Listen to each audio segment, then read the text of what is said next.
Hi, and welcome to Source Seers. I'm Love. And I'm Tylen. We're two Los Angeles-based witches who were brought together by fate with one mission. To translate wisdom from Source and provide spiritual knowledge for the collective. We're here to explore psychic stories, pop culture predictions, trauma healing, ancient knowledge, astrology, tarot, and so much more. Source Seers is here to shine the spotlight on how the mystical realms are interwoven into the very fabric of our everyday lives. Yeah!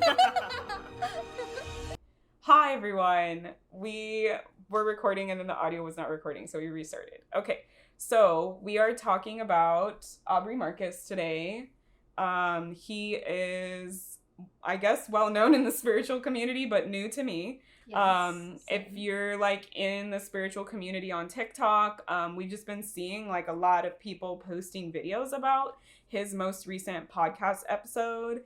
And so we decided to like look him up and see what he's about. Tylen watched the most recent podcast episode to get like some deep context because she's a one line in human design. And so she's down to do all the research and I'm not. So he is a famous or well-known spiritual lifestyle kind of like person, mentor. He has a podcast. He has his own podcast like production company. He has a best-selling book. He got famous from being on the Joe Rogan Experience, which talking about like plant medicine. So he has a lot of red flags that we wanted to talk about, and I know a lot of people are talking about the like polyamory stuff that he is actually talking about, but as spiritual practitioners, we wanted to kind of address like the spiritual pieces that he was referencing, because he used them to like give himself like permission to do this, and introduce this concept to his partner or partners at this point, without really like getting their input. Yeah, there's definitely a lot to unpack. Yeah. Like you said, I had never heard of this man before, but he was popping up all over my TikTok with this, and my initial reaction was, oh, like, are they talking about a throuple dynamic here? Because it's one man and two women, but looking more into it, the women aren't actually together. Like, they're not bi. No, it's not like everyone in a fun relationship. It's like, I have this relationship and I have this relationship and they're separate. And the wife also has another relationship with the man outside of their dynamic too. Which is why it's so... Which is polyamory. Yeah, it's. I was going to say it's so harmful that they were calling it radical monogamy, when it's not a form of monogamy. Yeah. That is a very dangerous and harmful thing. And I think that's why, you know, we as witches who work with archetypal energy, we work with the frequency of Saturn to understand the boundaries, the limitations, the constrictions, the structure of a dynamic, because that brings in a lot of reward when you have that container, that sacred container.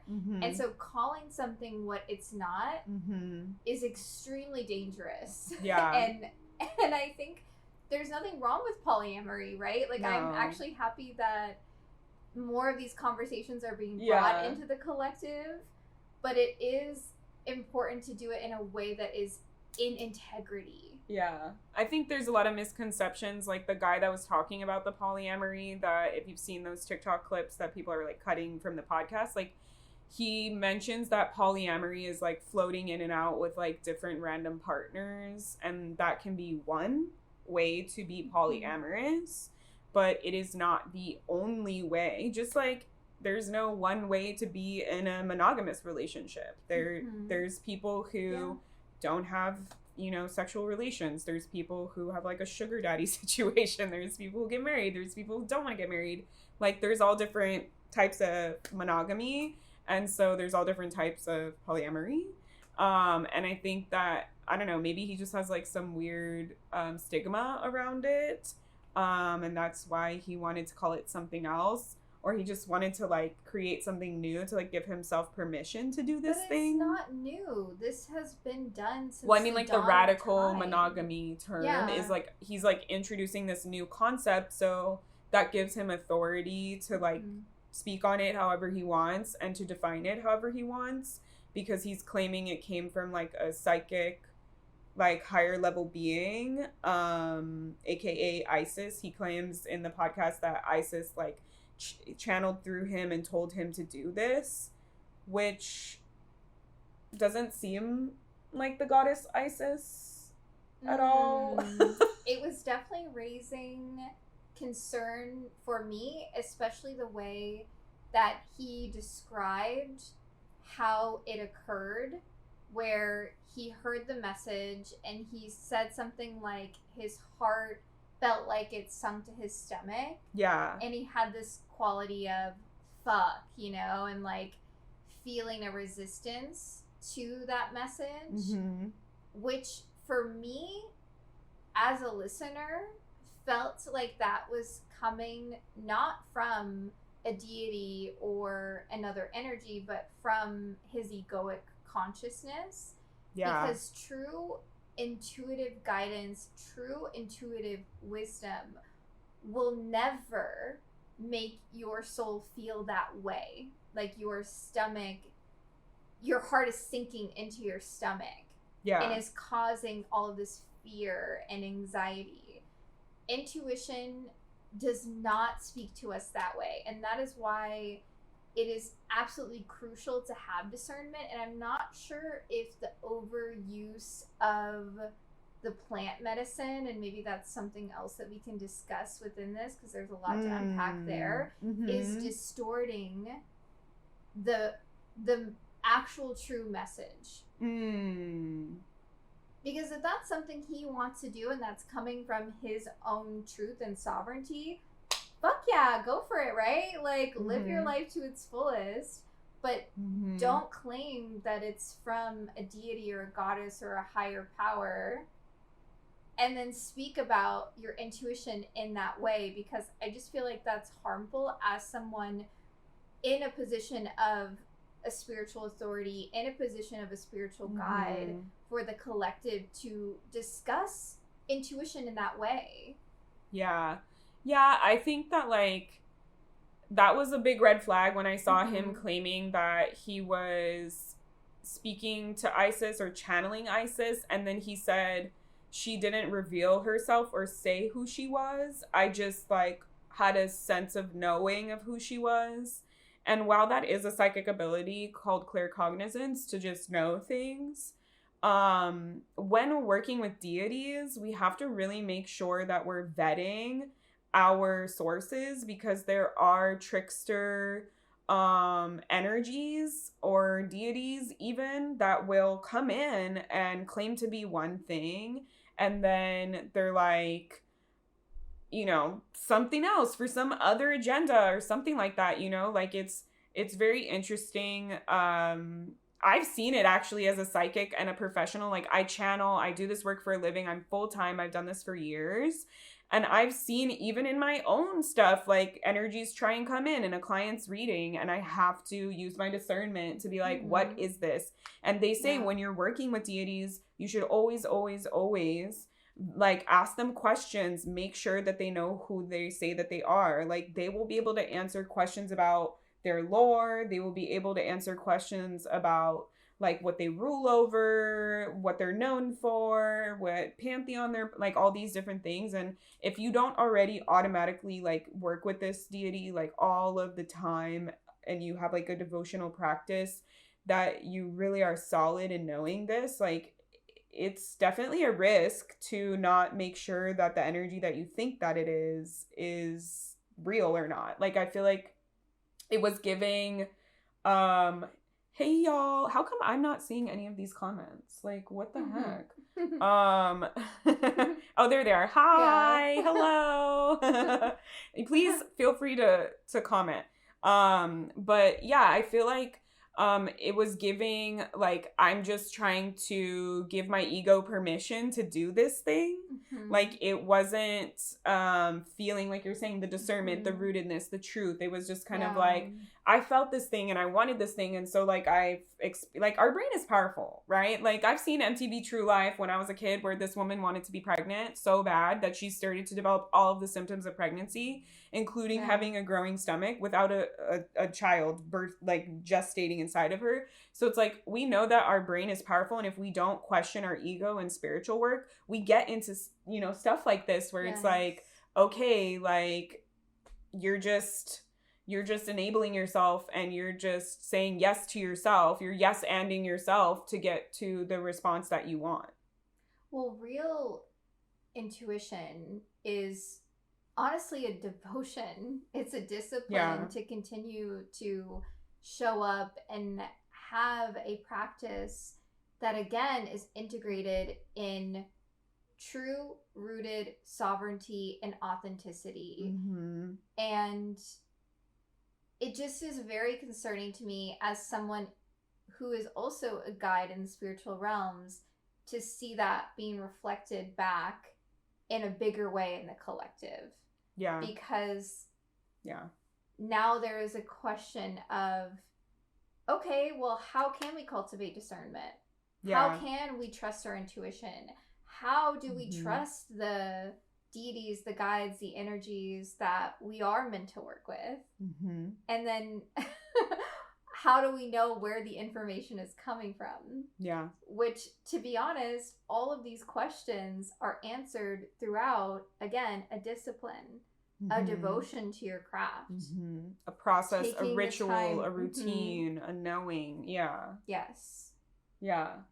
Yeah, I don't know. Like, I'm always suspicious of men. Period. I'm always suspicious of men in spiritual spaces that appear like how Aubrey Marcus appears. He appears similar to, like, Joe Rogan. He appears similar to Andrew Tate in, like, his vibe or his like aesthetics, the way he communicates, etc. And I think it is important for, you know, male presenting people to connect with other male presenting people, or people who claim to be, you know, like, that's their chosen gender. Because we do want to heal with people who are like us, who we can understand, who we resonate with, etc. And I think that's why a lot of these people get really popular, even though they're not actually, like, sharing real grounded things. And they're, in the case of Andrew Tate, like, influencing men to do really bad things. And so I do get that, like, this guy is not, like, for me, and I'm not, like, judging his, like, whole, like, setup and stuff, but a lot of what he was saying is just, like you're saying, it's raising the alarms. Yeah. So what else in the podcast you were talking about, like, his partner not feeling safe? Yeah, so his wife was bringing up this discussion around feeling as if every partnership she's ever been in, there was a feeling of not being safe within that dynamic, not feeling safe and anchored in that dynamic. So when he had first received that message of Isis saying impregnate both of them, it brought up a lot of anger for her. Like, she kind of discusses it like it was an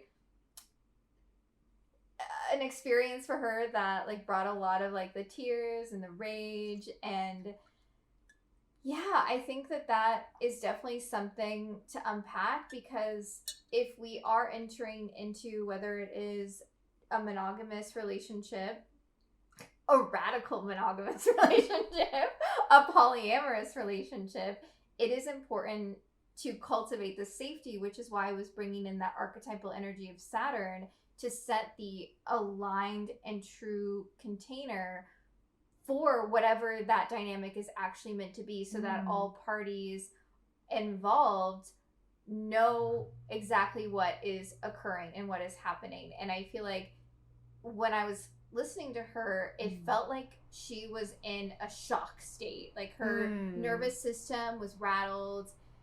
Yeah, like a dysregulated state. And then she also talked later about feeling as if the other woman sort of healed this sisterhood wound, because they're not bisexual, which I was like, oh, I'm a little disappointed. I'm like, I thought we were bringing the Ruffle energy to the collective, but no, they're not together, the women. So she was talking about how their connection brought a healing of the sisterhood wounding. So the way she was describing it is like, you know, the competition with other women, especially if they're both going to have his baby, like there was a feeling of her relearning that, oh, it's actually safe to have that connection to sisterhood and the support there, which I feel like, to be honest, it felt very forced. It almost felt like, because he wants it so bad. Yeah, for sure. As the wife, she wants to show up and support. Yeah. But it was also interesting hearing her talk about her other dynamic, because she's also in a relationship with another man. And, you know, pretty much, I mean, a lot of times people experience polyamory, want to go into polyamory so that they can have different outlets for maybe different interests, right? Like the way she was discussing it is Aubrey and the other woman, Alana, have a connection with poetry, right? And she was saying like, oh, I'll never be able to understand Rumi. Like you could quote me so many things about Rumi and I won't be able to get it. Versus like the connection she has with her other partner, where they're so in tune with music. And that's something that I guess Aubrey will never be able to understand. Something I found really weird, though, Aubrey was like, oh, would you be okay with your wife, with your person, with your partner, essentially like fucking another person? And then he said something like, the most I'm okay with is doggy style. But then the way... like only one position is allowed? Like, that's why I was like, this sounds really weird. Because that's so specific. Wait, he's like, I only want to imagine my wife with another man if they're doing it that way. What the? I thought that was so weird, because I was like, okay, you're essentially saying that you're okay with her having another partner, but you're not okay with a deeper intimacy, even though the way that she's talking about it is they do have a deeper intimacy. It kind of felt like delusional on his part. Yeah, I mean, I think that's why I feel like his resistance to calling it polyamory, even though he's already in a polyamorous relationship, is weird. Kind of weird. And I feel like that is kind of like showing where all of this is coming from, where it's like it's less about actually having polyamory and more about him fulfilling whatever this thing is that he wants to do, like from his ego. Like he has this vision or desire or want to have multiple children by multiple women. And he wants it to be like, you know, two relationships going on at the same time. And I feel like, yeah, like how you're saying, the wife is trying to be a supportive partner. Like, okay, if you want this and you've introduced this topic, I'm going to try and get on board with it. I'm going to try and be okay with it.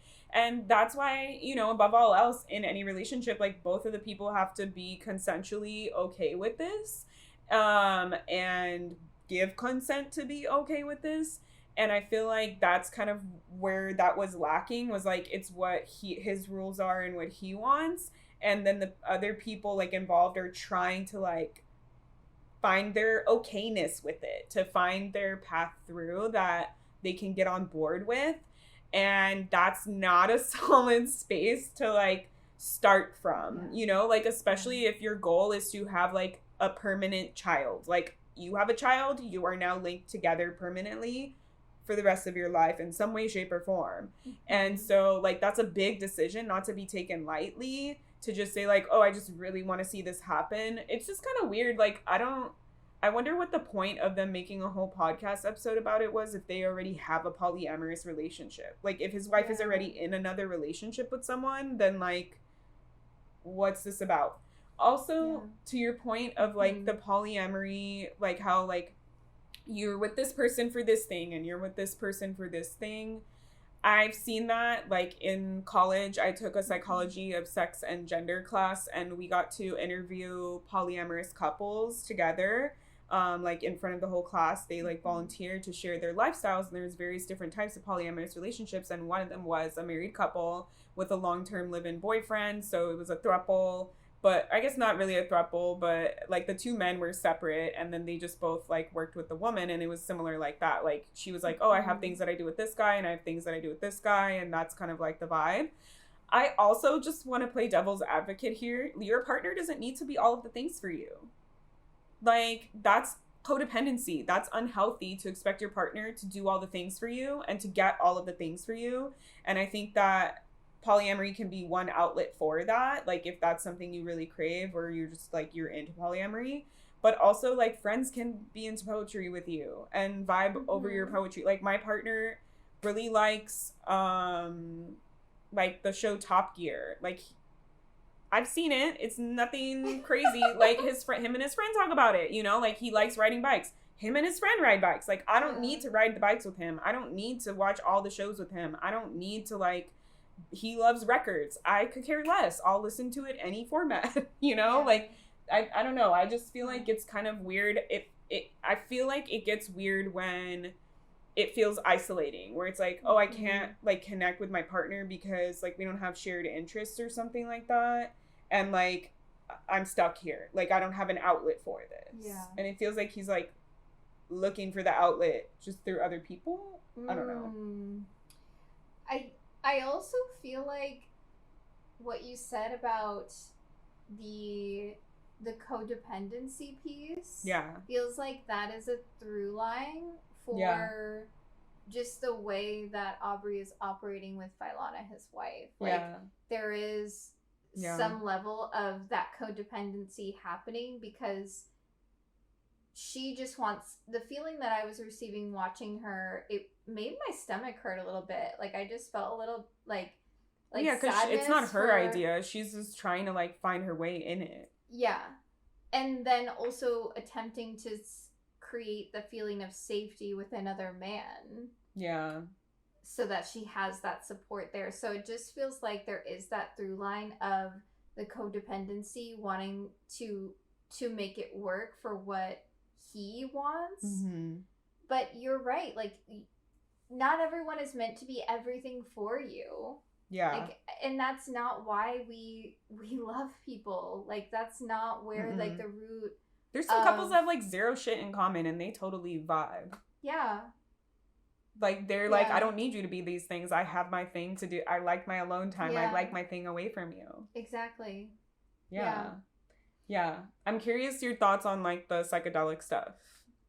Because I have a lot of thoughts about this. Yeah. Well, I think that just brings up a conversation around how are we interacting with plant medicine, again, in a way that is healthy, that is integrated. Yeah.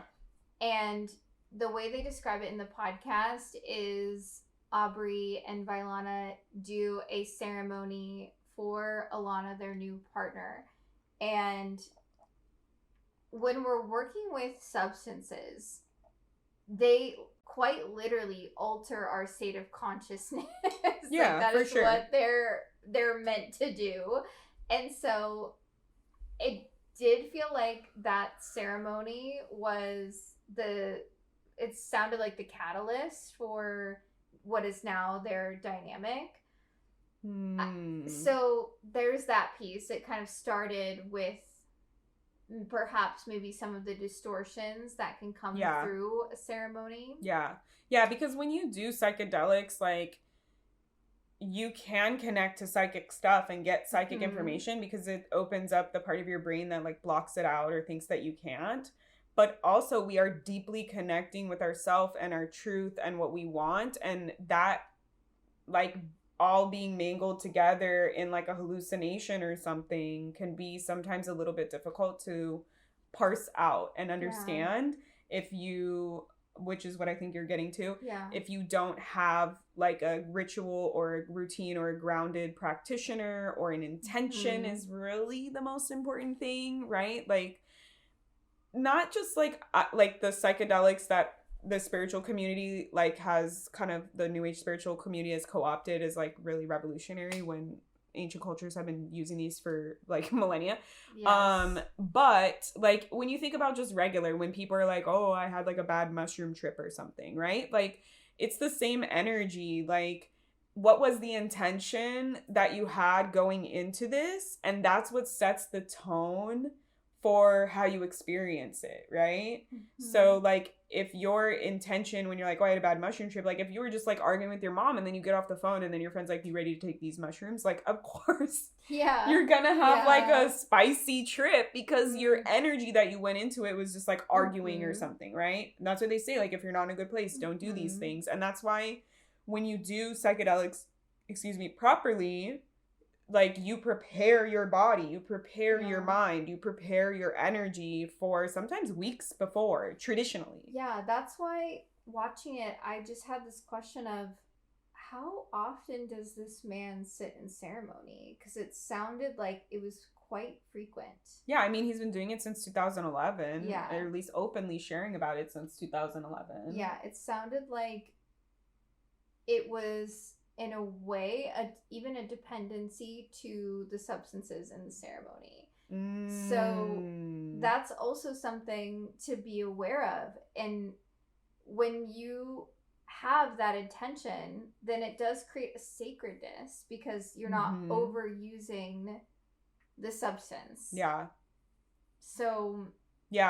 Yeah, because I managed a spiritual store in LA and they hosted events and they had people that did like psychedelics and stuff. And we constantly would have people coming in asking, hey, do you know anyone, that does ayahuasca, that does this kind of ceremony, whatever.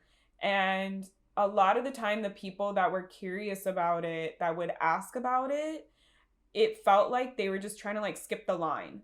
Like, I think with new age spirituality and like how available and, like people are like marketing your like Bali retreat with ayahuasca and shit like that. Like, I think that people have destroyed a lot of the sacredness that you're talking about, that we should approach these things with. These types of journeys with psychedelics should be looked at as like big pieces that are huge and important and should be thought about and not done like super, super regularly unless you're like having some plan to do it, whatever, for the next 6 months to like whatever. And so I think like a lot of people try and just rip the Band-Aid off. They're like, I want to skip like 10 steps ahead on my healing journey. So I'm just going to do ayahuasca because I heard that in ayahuasca, you could get all of this stuff like out in the open and it really purges out of you and it really becomes like very transparent and in front of you and you see all the things and you feel all the things, you have all these aha moments. And so a lot of the people that would come into the store that would ask about it, it was like, I don't know if you're ready, dude. Like your energy sounds like you don't want to do the work, like, cause I would ask some of them like, why do you want to do this? And they're like, oh, well, I just heard that like it can help like jumpstart your spiritual journey or like it can help you like heal past your blocks and your wounds. And it's like, it can help in addition to actual grounded and integrated work, right? Because when we're just doing journeys without preparation and guidance in a very like sacred way, we're just getting a bunch of information and then we're not integrating it. Yes, that is the key. The integration, it's the intention piece. Yeah. And then the integration piece. And it is interesting the hype around, like, especially ayahuasca. I am not really one to talk on that subject because I personally don't feel drawn to ayahuasca. I'm not drawn to it. Maybe that will change if I'm listening to my soul, but probably not. I don't know. It's just not something that I feel like. Well, but you've done a lot of the spiritual work already without it. Like, you didn't need ayahuasca to give you these aha moments and downloads. You do like past life regression instead, you know?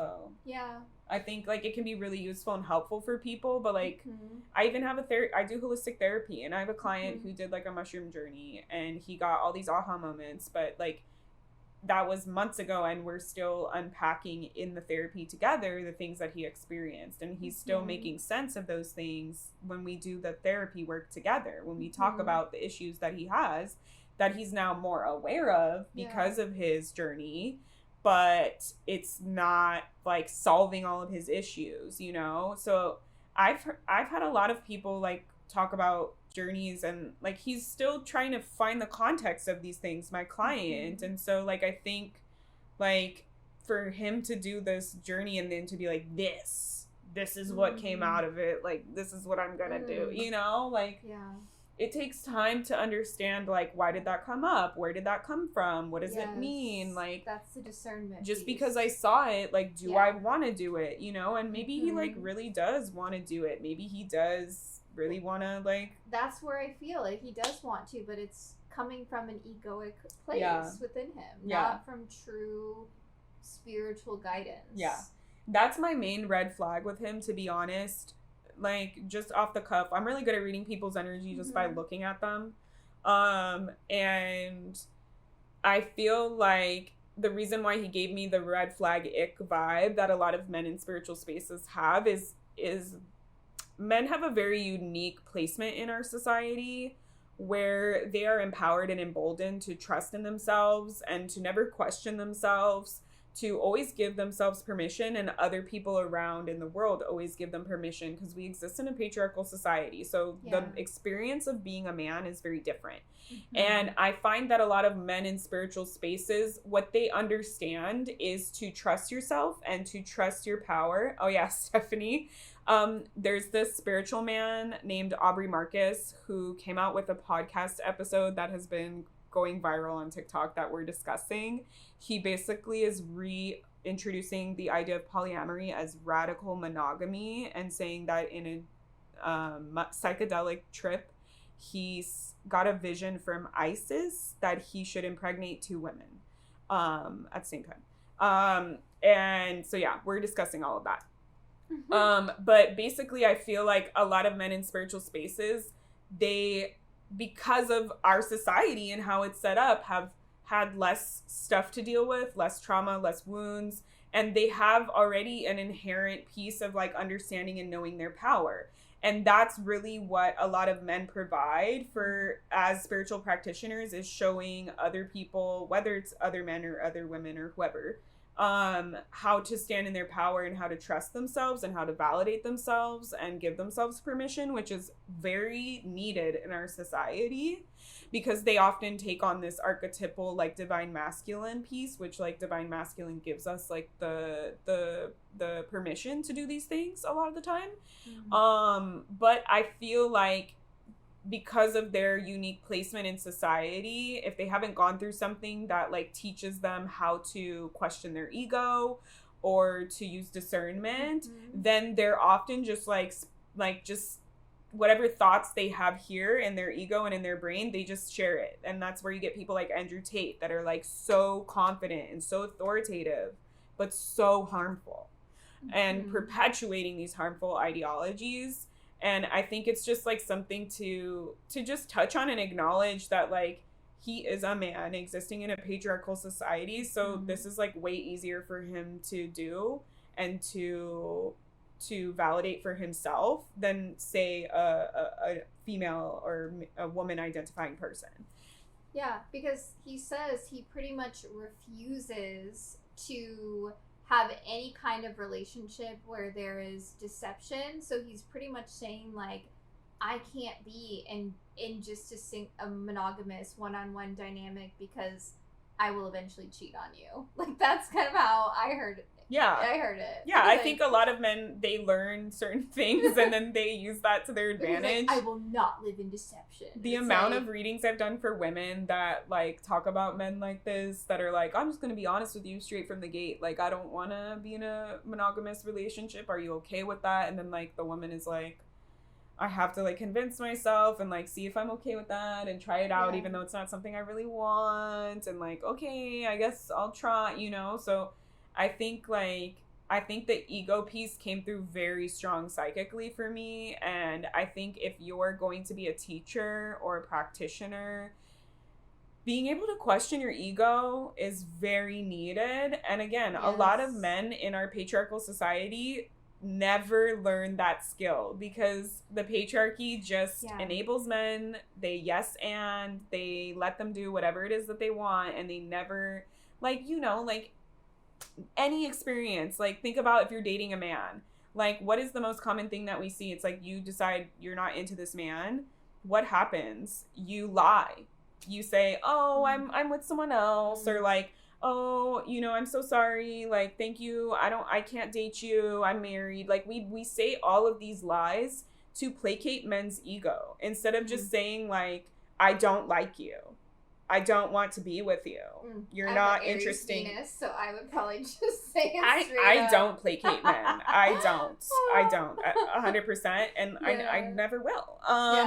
Because I think it's like a detriment to society to raise people to not be able to hear opposing viewpoints, to disagree with them, to reject them. Like, we should all be comfortable with these things. Yeah. They're important. Yeah, which is why it's highly concerning that he shut up all the comments. Yes, he turned off the comments. He hasn't posted it on TikTok yet. He's controlling the narrative, which is a narcissistic tactic. Yes.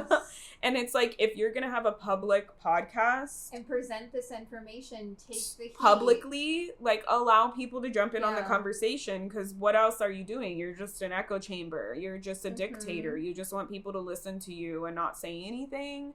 And I think that's the risk of when you put yourself out there, is that you might garner negative attention. And I think that if you're prioritizing honesty in your relationship, you should be able to hear the honest feedback from people on what you are sharing with the world, and what like he's technically like proposing like a new ideology, right, in his mind. So when you propose new findings in the scientific community, you let your peers review it and you let your peers share. Well, it's not a new ideology, it's an ancient. I know. But the way he's like, hear me out, radical monogamy. And it's like, okay, so let's do the sounding board. We're hearing you out. Let's share our thoughts, you know? Like, I don't know. Yes. What you're expressing, I, in my TikTok being blown up, saw so many videos of women sharing that exact same sentiment. Yeah. Because we're just seeing right through the bullshit. Yeah. We see a man just doing what men do, you know? Just enabling themselves, empowering themselves. I want to eat it too. Finding some way, to basically be able to fuck other people without getting in trouble for it. Not live in deception. The amount of men that, what's the opposite of rise to the occasion? Sink to the floor. Yeah. And like just cop out. They just are like, I'm not like that, and like, I just want to be honest with you, like, that's just not my vibe, blah blah blah. It's like, okay, dude, like, you're just saying that you're non-monogamous so that when you eventually do it with someone else, I won't get upset. Exactly. Like, that's not actually valuing a partner and creating intimacy and safety, and that's probably why his wife has to look elsewhere for that. Yeah, but then also the way that he expressed, like, would you be comfortable with your person, like, the most I'm comfortable with is like doggy style. It was just so weird the way he worded it. Yeah. I'll have to find that clip somewhere for you. And I've also seen that with a lot of like polyamory, like, you know, oh, I want polyamory. I've seen that from a lot of men saying they want polyamory in a relationship. And then I'm trying to remember, there was something where I saw this and it was like on TV, on like reality TV, and like everyone was like, bro, what the fuck? They'll be like, I want polyamory because the cheating argument, right? And then when the woman's like, okay, so what are the terms for the polyamory? You know, because you have to have like spoken and agreed upon terms in order for polyamory to work. The structure. They like make it super crazy. They're like, I could have sex, but you can't. And it's like, what you're explaining to me is your ego just simply wants to like have sex with a bunch of people, but cannot take that same exact agreement. Like, your ego's too fragile to think about someone else. Like, it's very possessive, you know? Like, it's like, no one else can touch you, but I get to touch whoever I want. Like, it's like a hierarchy. It's like that weird thing that women have to deal with all the time of like feeling like a second class citizen where like you have all these rules placed upon you and then men can do whatever they want. And I think like a lot of women, they play along because they care and they want their partner to, you know, be happy or whatever, but they're it's not fair. sacrificing their safety, and they do talk about this in the episode that all of them have had to make sacrifices. And I'm just sitting here thinking like, is that the most aligned relationship dynamic? If all of you feel like you're sacrificing so much?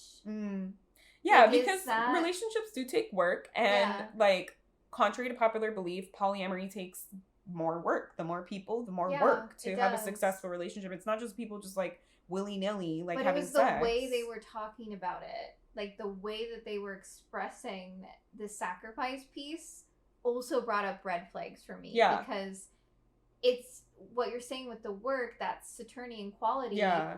The work leads to the frequency of a reward. And they were all saying that they're all experiencing the reward in that dynamic, but it just felt to me like it was raising some concerns around, again, someone as a spiritual leader creating this conversation. And now we're getting into this topic of relationships require sacrifice.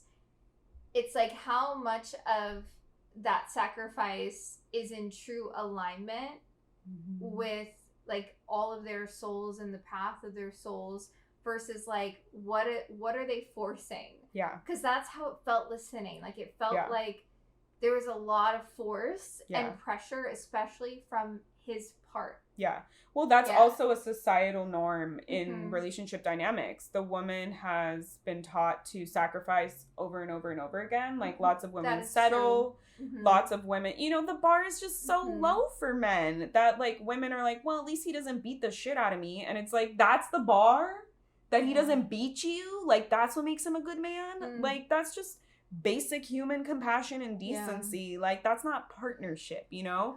And so I think that a lot of like women are taught like, you know, there's like a whole stigma. Like, if a man pays attention to you and has interest in you, a lot of women will just date that man. Just make him happy. And they never even question, like, do I actually like this man? Or am I just doing this because a man is showing me attention? Like, my aunt, I asked her, like, why'd you marry my uncle? And she was like, he was the only man that paid attention to me and gave me the time of day.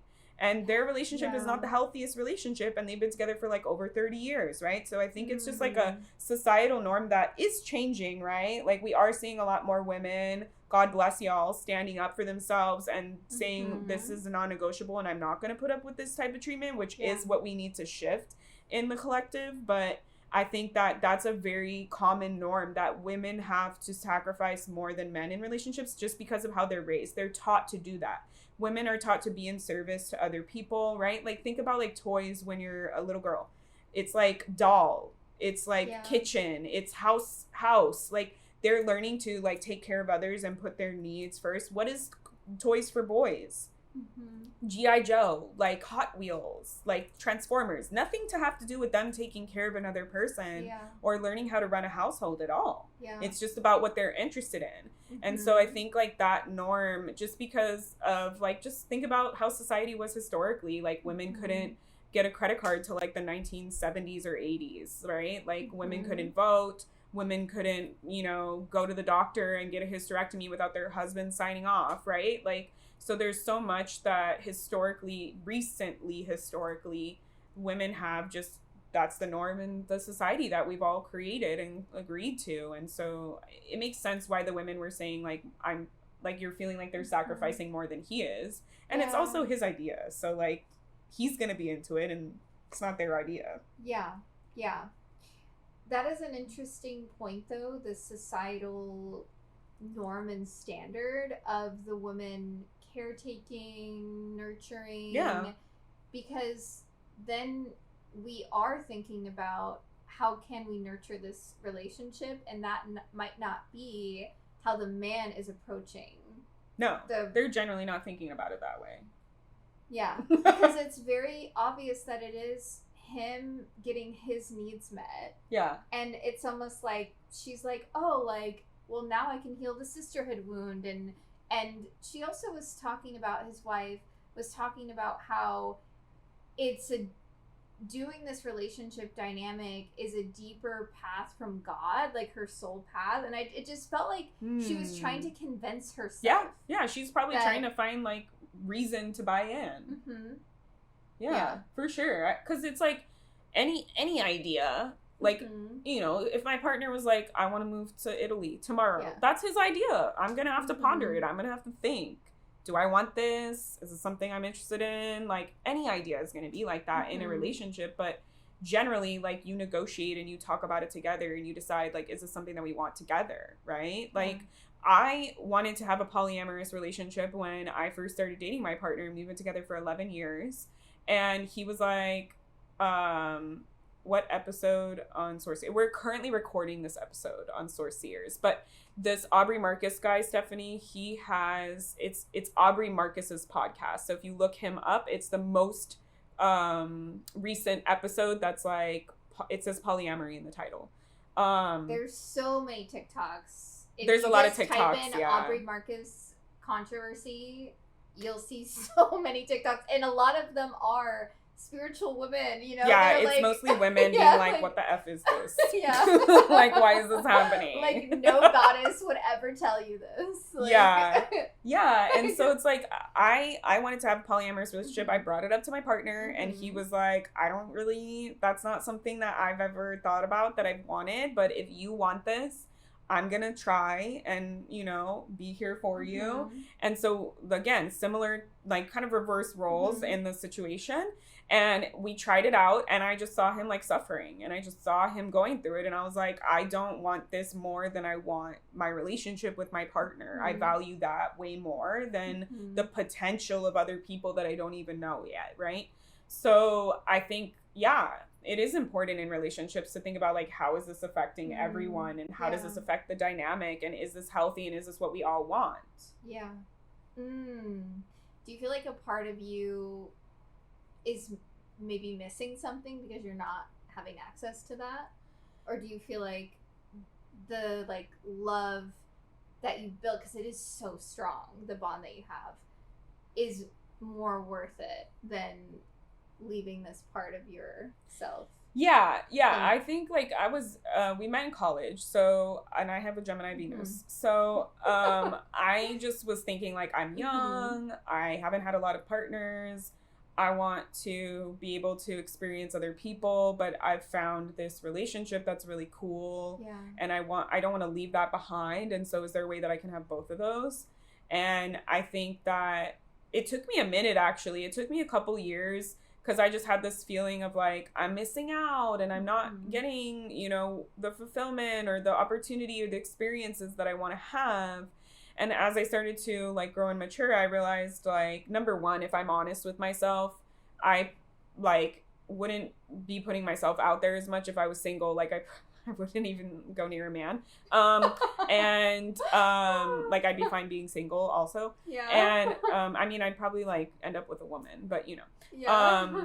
I am pansexual, for those listening. And I also realized, like, those experiences that I wanted to have, I could just have them with my partner. Like, I could try different types of sex and things with my partner. Like, he was open to that, you know, for the most part. Yeah. So, like, I don't feel like something is missing, because let me tell you, when we interviewed those people in my college course about polyamory, that shit sounded exhausting as fuck. Yeah. They had to schedule this and schedule, like, that woman that had the live-in boyfriend and the husband that lived in the same home with her in separate bedrooms. Like, they had a schedule on their refrigerator about, like, what night she would sleep in whose bed and what day each person got her for. Like, I'm barely, like, remembering to brush my teeth. Like, it is a lot. It's a lot.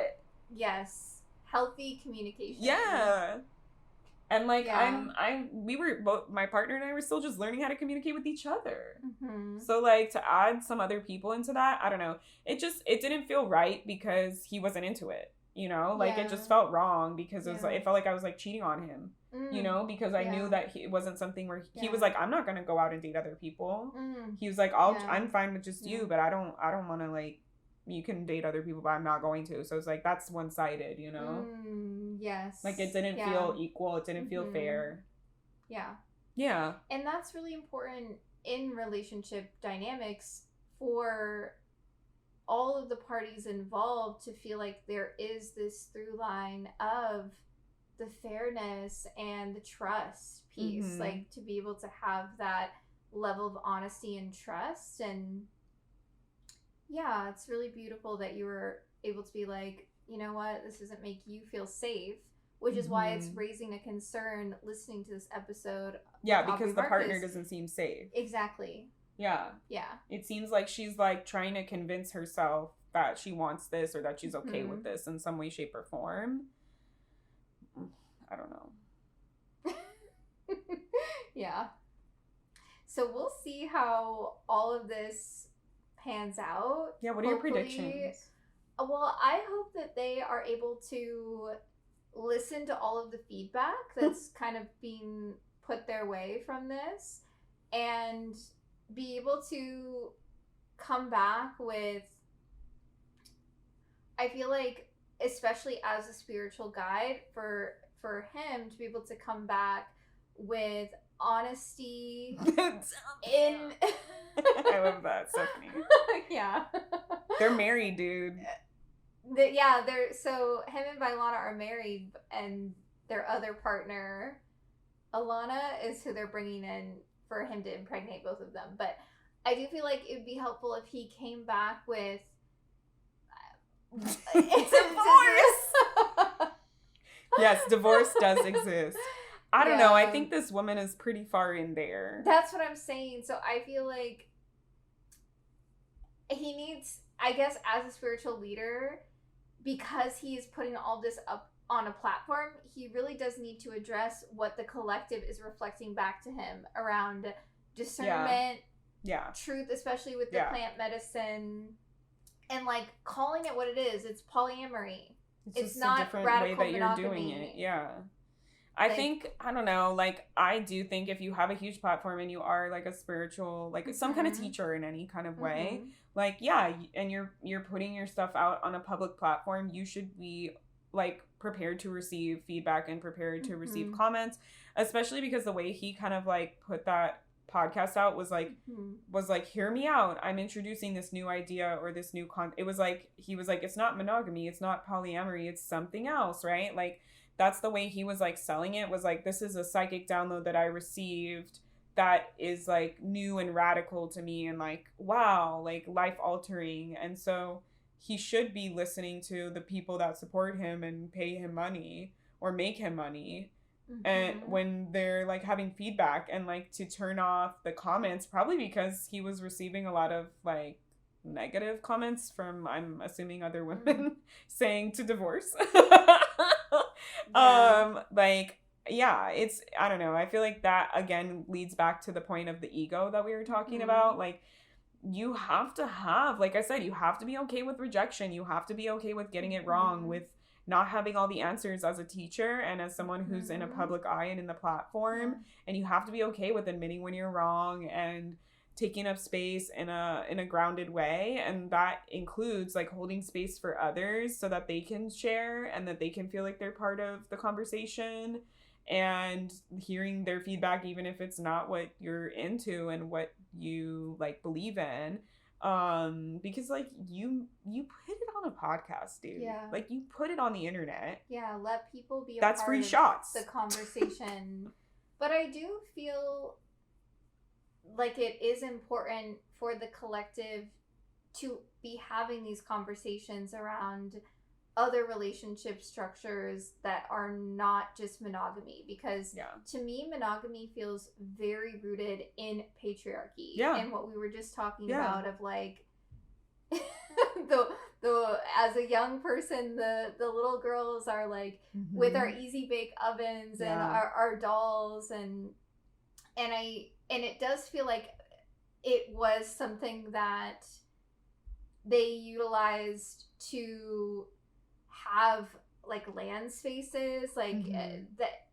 It doesn't feel like it is, if we're really honest with our true nature as humans, it doesn't really feel like it is the truest authentic path for our expression. And it does, but I also feel like it is a form of cultivating like safety, right, in our nervous system, having, so there's a lot of like paradoxes even in what I just said there, because I feel like there's a lot to unpack in how we connect and how we relate, and it, I mean, it is important for people to feel like their fullest expression.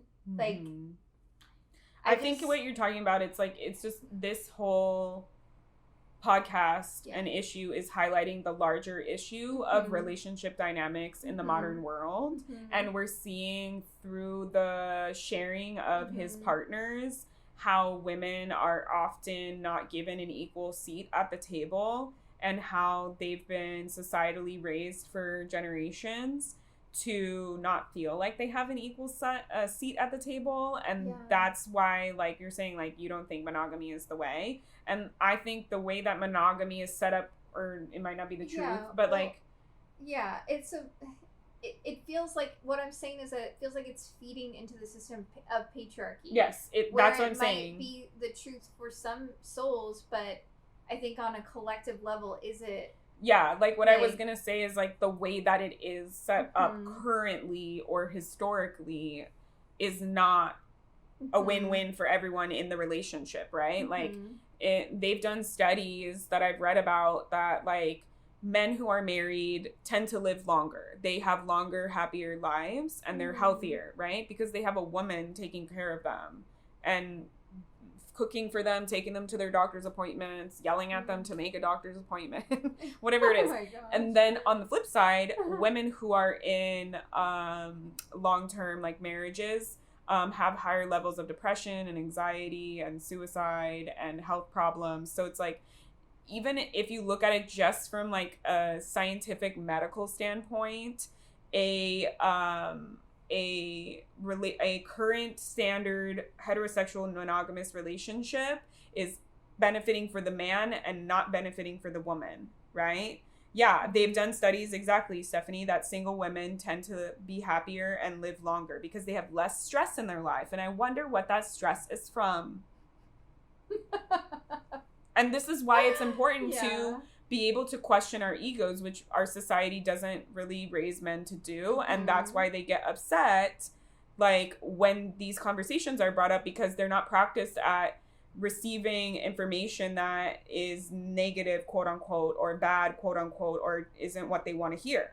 Right. So I think that's what we're seeing in this is like really that larger conversation of the way that heteronormative monogamous relationships are set up historically and now do not benefit. What I just described from a medical scientific standpoint is a parasitic relationship where the host doesn't benefit and the host gets drained, and the parasitic organism benefits and takes all of the resources from the host. That's literally like, and those things exist in the world, right? Like that's a part of nature, but they that's feed not the it part to I want to us be part of. In our society, like it's this magical fairy tale, like have your big day, your white dress, your wedding cake.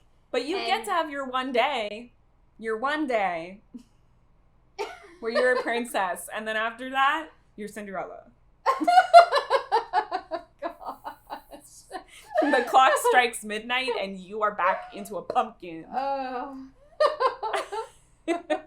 I think like, that's why all these women are speaking out, because they're seeing this and they're like, no. And even if that's not his intention or not his case or whatever, it's triggering this in people because of, like you said, the societal norms that people are seeing. And they're like, wait, I don't like how this looks or sounds or feels at all. Like all these women are getting icky, weird feelings in their body and vibes in regards to this podcast and the statements and sentiments that they're sharing. So yeah, I feel like, when you're in a relationship, it's sometimes hard to notice those signs, because we can just, our brain is designed to accept things and to get normalized and used to them, because we aren't designed to live in the extremes. So that's why people are like, why'd you stay with your abuser for so long? And it's like, you normalize it as a way to survive. It's a survival mechanism. Because if you woke up every day and you were like psychologically traumatized, and you were like consciously like, oh my God, this is trauma, like it would be too much. It would be too much on your nervous system.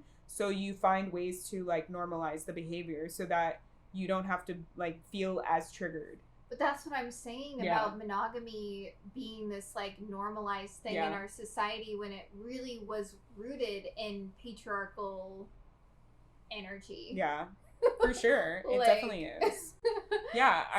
So I do feel like it's good that the collective is having this conversation about how can we have other types of unorthodox, which they really shouldn't even be described as unorthodox because it's just human nature, but just different styles of relating. Yeah. But the question is, do all parties involved feel anchored in safety? Yeah. Everyone has to be consenting, has to be okay with it, has to feel good. Like it doesn't work. Like in my example, it didn't work because both parties were not into it. Yeah. You know?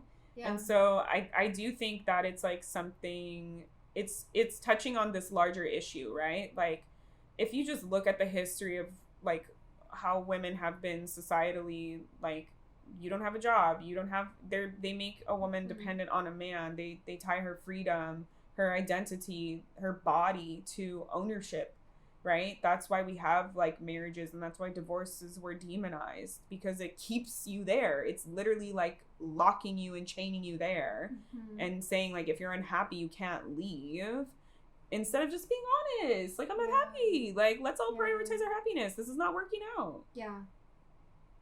But honesty from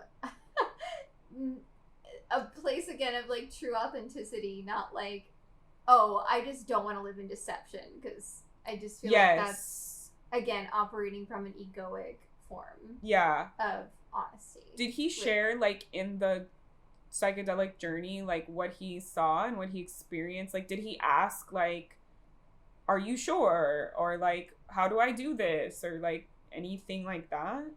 He said that it made his heart feel like it dropped to his stomach, and he just felt like fuck, and like didn't really know what to do, and it sounded like it created a lot of anxiety for him in his body. Sure.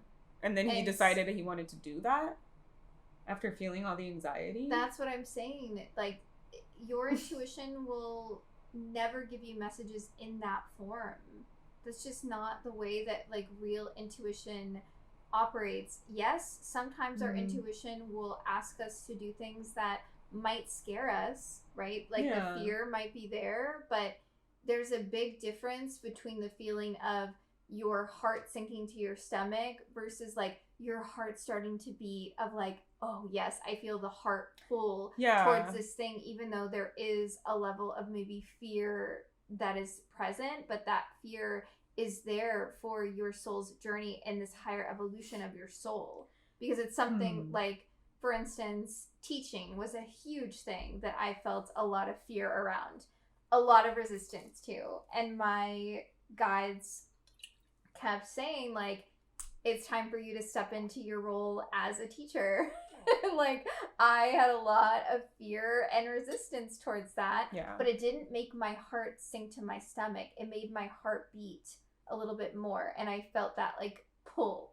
That's to me what true intuition does. It's you're regulated in your nervous system. There's a softness to your intuition, a gentleness, a love to your intuition.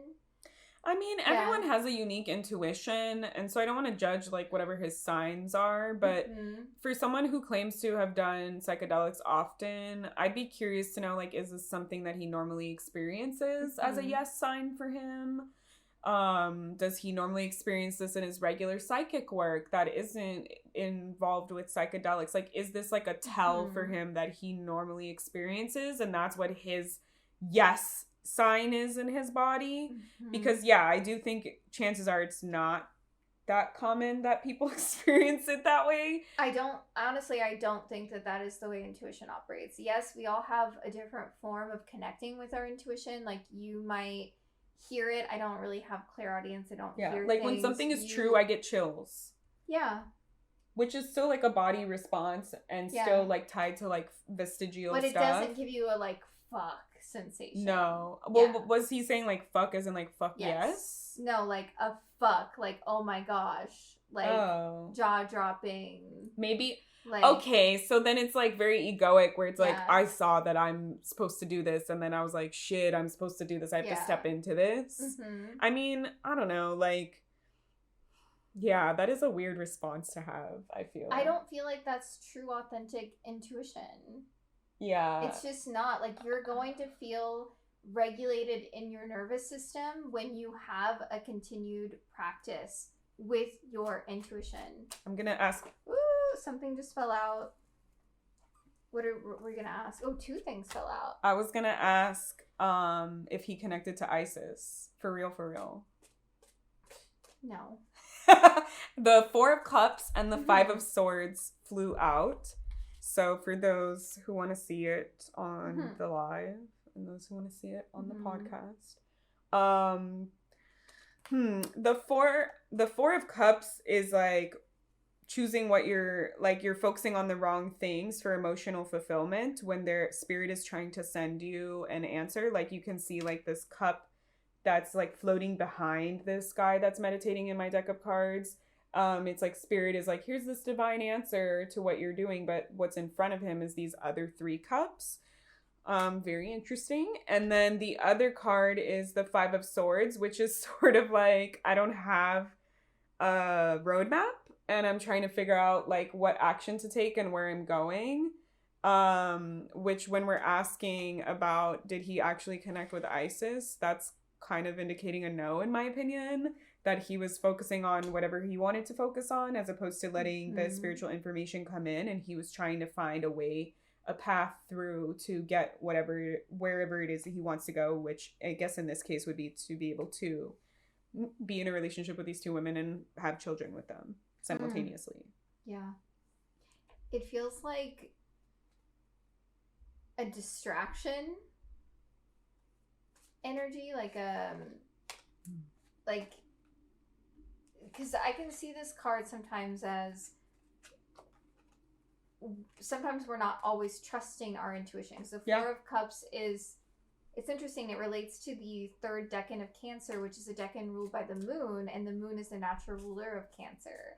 But because this figure isn't noticing like the real truth, this cup behind them, the opportunity behind them, it can sometimes indicate distrust or a pushing away of our intuition. Sometimes it's intuition that's amplified because it is that lunar energy to the max. But to me, this feels like it's a distraction to sort of shield him from something that's more related to his purpose. Like, I asked if his wife is actually happy with this, and I got the Artist reversed and the Ace of Cups reversed. She's not happy. The Suit of Cups is your emotions. Well, you could hear it in her voice. She starts to cry on the podcast. And well, crying doesn't mean you're unhappy. Well, necessarily. You can hear it in her voice. Like, she's like, I'm sad that this is happening, and like, I'm having to talk about this and accept this because I'm married to this man. Yeah, the Artist is like, where are we letting ourselves shine in our creativity? And that's not happening because it's reversed. And the Ace of Cups too is like new emotional patterns wanting to arise, and it's like she's getting trapped in this new emotional pattern, right? Like she's not being able to express herself actually truly. Yeah, I'm curious, like, let's see, is he rooted and grounded in his psychic practice? The 10 of Cups reversed. Honestly, it's exactly what we were talking about. Yeah. He is enabling himself. He is giving himself permission to have his emotional fulfillment that he wants. He isn't listening and doing the steps. And I feel like when people are very successful, we automatically assume that they are, right? Especially because the stuff he writes about. People will give their trust to a spiritual leader, which is why it was Discernment. very concerning. Yeah, seeing that. Yeah, like there's number one, he's a man, and we're raised in our society to give authority to men. And then he is a New York Times bestseller, so that already makes him seem more credible as a source. But again, anyone can write a book saying anything that they want, and if they have a big enough platform, they can be a New York Times bestseller. If they have enough money and they buy their book enough times, they can be a bestseller.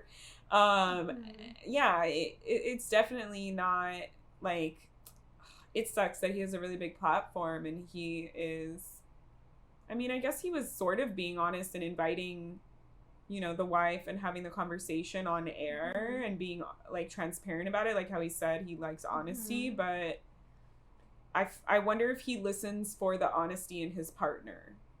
You know, like how you're saying, when I heard what she was saying, I don't know if that's how she felt and if she was into it. Like, is he listening for that too? Right? Because honesty is a two-way street. Yeah. And if you're asking for honesty from your partner, like you should, number one, his partner should be able to express her honest truth, and he should be asking for her honesty, you know, in this. Yeah. And that's where it felt concerning, is she being honest? And I just felt like the way that she was communicating, again, it just felt like she was forcing herself to go along with the dynamic. Yeah. And very unfortunate. Very common for women. Yeah. Lots of women stay together for the kids. Lots of women, don't do their career because their husband doesn't want them making more money. Like, lots of women do this kind of stuff where they're not actually, it's not their happiness and their truth, and we're just taught. We're just taught. You have to sacrifice your needs for everyone else. I think she said she's never been, like, in a monogamous relationship. She's never felt like a man has just chosen her and her alone. Yeah, and then for her husband to say, I want someone else, is, I don't know, like, I feel like, sounds like he's not listening or prioritizing his wife's feelings in this matter. Which one could argue on paper, in healthy communication, you're supposed to listen to yourself and prioritize yourself and your needs, and you're supposed to communicate that, and then the other person does that as well. But when you're in a relationship and you're married and you know this person long term, like, you should still be able to, like, understand and anticipate their needs, and, like, I don't know, like, I feel, you know what I'm saying? Where it feels like the kind of person that would, like, throw that in your face and be like, well, you could have said your truth at any time, but you didn't, you know? And it's like, but did you create a safe space for me to do that? Yeah. When you know that my trauma and my history is that I've never felt prioritized by men. Or sometimes you just need time, like in my human design, right? I have emotional authority, and I don't always know how I feel right in the moment. Like, I don't have the gut. Yeah, the sacral. Like, it does take me, like, days before I know actually how I really feel about something. Yeah, everyone gets to their conclusion differently, and some people don't know till they try it. Like, it's really hard, and I think that if he was an actual, like, if he knew, like, I don't know, if my partner was her, you know, and she tells me, like, I've never felt prioritized by a man, and I have all these wounds and this trauma, I would be a little more gentle in approaching the subject. Yeah. Even if it was my raw and honest truth, like, I would still be like, hey, I know that you have this going on here. And my partner had the same thing. Like, he was like, when I said I wanted to be polyamorous, he was like, am I not good enough for you? You know, like, and his previous ex was very toxic and made him feel like he wasn't good enough for her. And so that was Josh's reaction too. Yeah. Like, his self-worth thing. Yeah. And that's very common, you know, that it's like, why do you need more people in this equation to fulfill your needs? Like, is it about me? Do I not fulfill your needs enough? And it's like, knowing she has a kind of similar kind of wound of, like, not feeling good enough to satisfy a man and, like, be all the priority of a man and take all of the space up and attention for one person, like, that just seems kind of rough to go through, like, to face. Well, I think that's how you cultivate the safety, is through the attention. is through the adoration, through the time spent together, the quality time. Yeah. I think it's pretty rough out there for women. I'm sorry. I know. Okay, so we're professional yappers. That's why we have a podcast. Yes. So sometimes that means that the episode goes on for like over 2 hours. So, a lot of times it means that. So even the Alexa agrees. So we decided to cut this episode into 2 halves, pausing it here, and we'll pick up right where we left off next week.